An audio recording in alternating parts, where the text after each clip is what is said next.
on with the afternoon. Let's flow into the next conversation, talking about peak innovation. Alain Sylvain, everyone!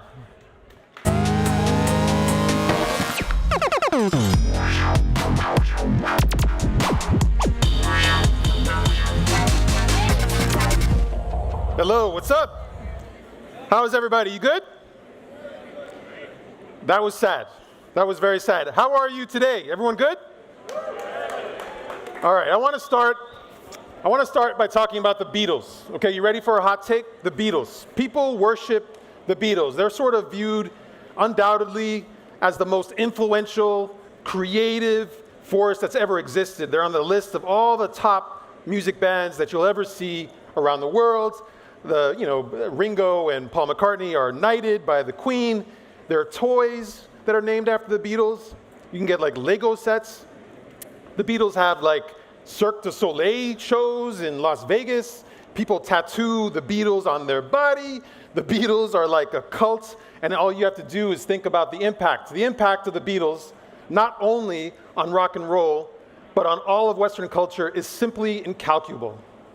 People look at the Beatles as a fundamental changing force for all of civilization. Everything comes down to the Beatles. But what I want to talk about today is, was it creative genius, or was it just great timing? Hot take, okay? So I want to argue that we prize creativity. We hold up creativity really high, at sometimes without thinking about the moments we're in and how relevant that creativity needs to be for today. What does the world need now? In this world of tech and innovation and creativity, we're just constantly trying to create new shit. But are we actually thinking about what the appetite is on the ground in real time? You know, I talk a lot about innovation. I have a strategy and design consulting company. You can check us out. It's called SYLVAIN.co. We do a lot of innovation. So I'm guilty of a bit of this. But as a whole, and even as I walk through these halls, I see as a society, we worship creativity. We go to school for creativity. We often say, are you creative? I'm creative. You know, you're so creative. There are books, right now, there are over 100,000 books on Amazon that have the word creative in the title. On your phone, there are dozens and dozens of apps that give you the power to, in fact, be a creative superpower. Some of us even identify as a creative, capital C, not lowercase c. I am a creative.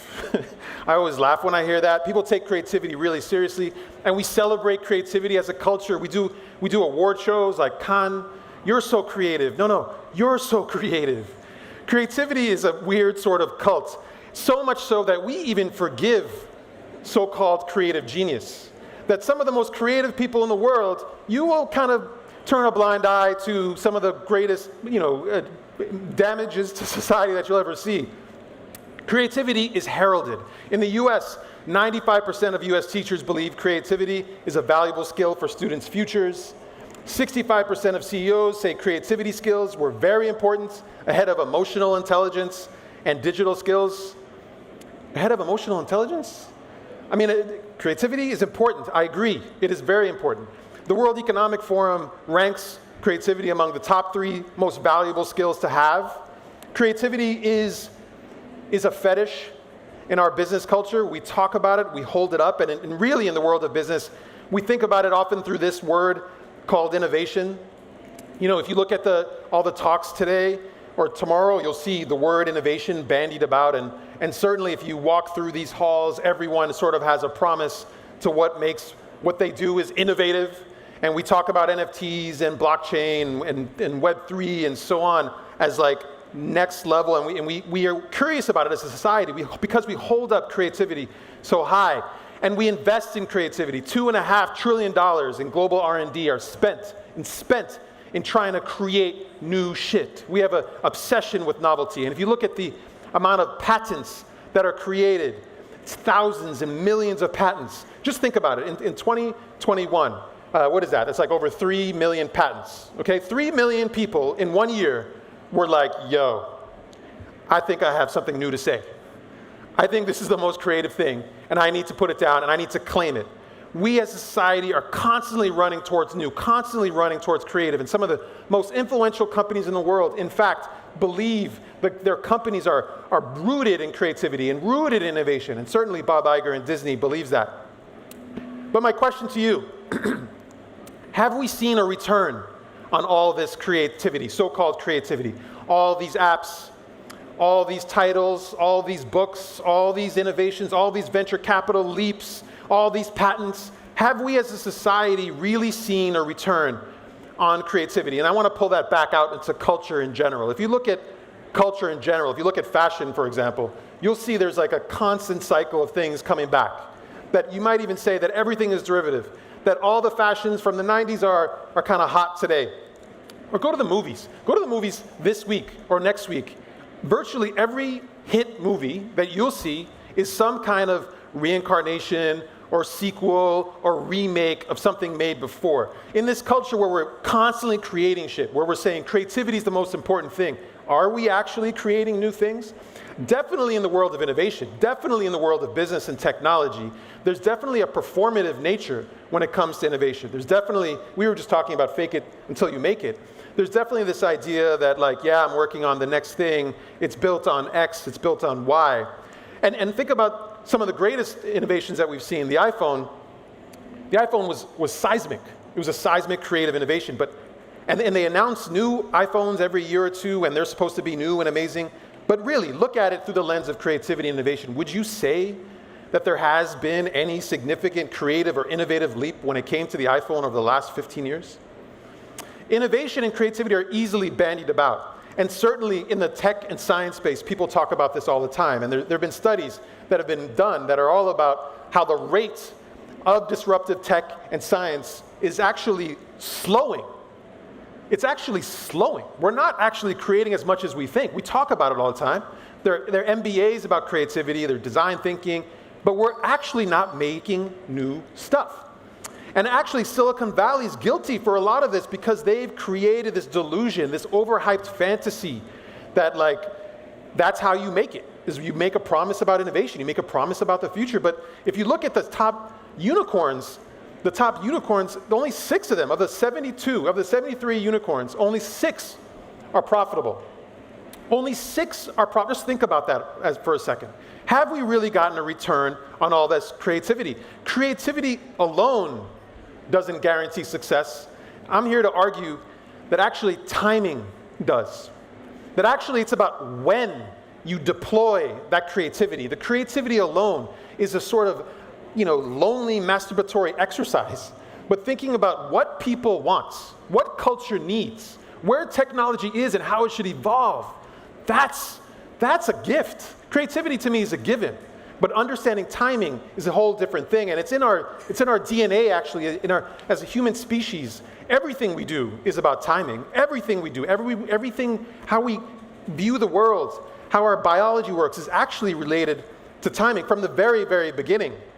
You think about the circadian rhythms that set the daily backbeat of every creature's life. Our bodies are essentially clocks, and certainly our civilizations, certainly our societies, we certainly move and behave and wait according to time. We think about time. Oftentimes we're distracted by creativity, but think just how monumental time is into everything we do. In the world of sport, it's all about timing. This quote about cricket, it's like 80% timing and 20% power. Why do I need power hitting when I can clear the ropes with timing? You think about Pelé, and in football, he was a master, of course, fast, strong, but it was actually in Messi's like this too, the strategic use of time. And this play, this runaround move was just about waiting for the right time. Or think about entertainment. Think about comedy. Comedy, what makes something funny sometimes is actually just waiting for that pregnant pause, that perfect moment. Timing is everything. It's certainly true in music. It's certainly true in music when you think about rhythm and how we move and we behave. Again, it's about timing. And you know this song. You know this song, right? Okay, so I'm a product of the 80s, okay? And when this song came out, it was crazy. It was crazy even in where I came from in Queens. And it's because of this amazing build-up to this amazing moment in the song.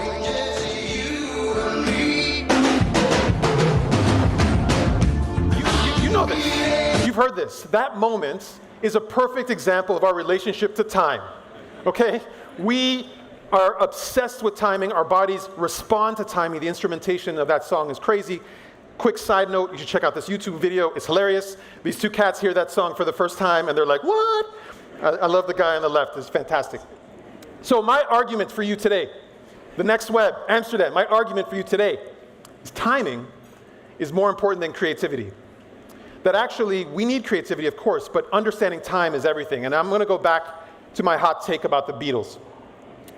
The Beatles would not be as successful as they have become if not for the emergence of television. Television and the Beatles coincided perfectly. In the 50s and 60s, the penetration of that new technology reached such a mass milestone, and all it needed was a vehicle, and the Beatles were there. These four good-looking boys from Liverpool who showed up well on television, certainly in the US on the Ed Sullivan Show, showed up at the perfect best time. It was about media. Or you think about radio. Radio was just before that. The Beatles need television as much as they needed radio. Radio propelled them forward, and certainly did other mediums like television and print.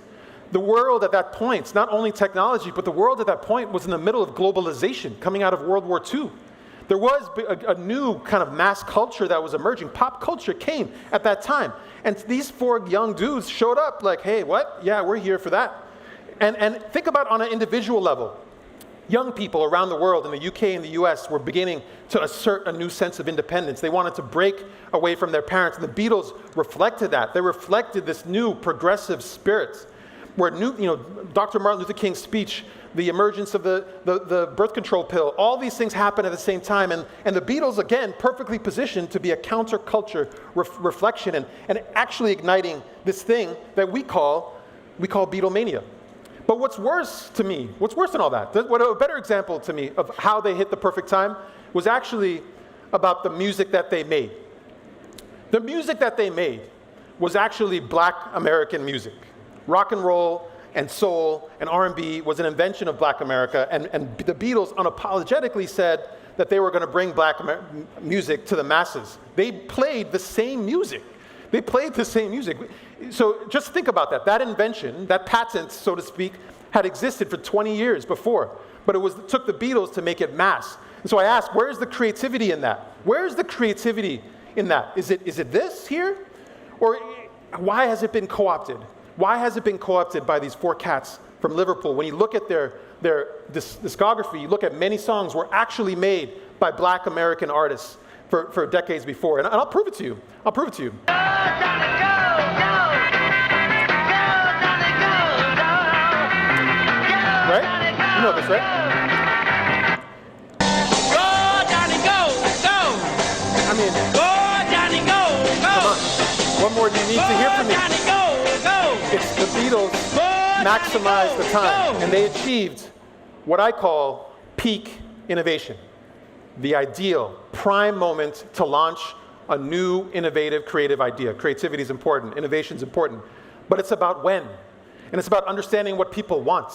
It's about understanding what society needs. It's about understanding how technology needs to evolve to satisfy the moment in time. And to me, it comes down to three things. One is the cultural climate. What does the world need now? What do people need as they connect in the way that people were living in a progressive culture in the 60s? Individual appetite. What do we want on a personal level? Do we want to connect with others? Do we want a sense of status? Do we want a sense of belonging? Or even technology, the infrastructure of technology. Where are we with technology? And how is it evolving?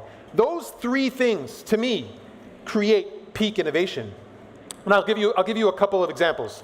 Wearable technology and Google Glass, that was laughable, right? But not laughable, it was interesting at the time, but probably ahead of its time to a certain degree. And it makes you wonder, what do we want now? And will the metaverse and will augmented and so on satisfy the user appetite in 2023 and 24? It's a question.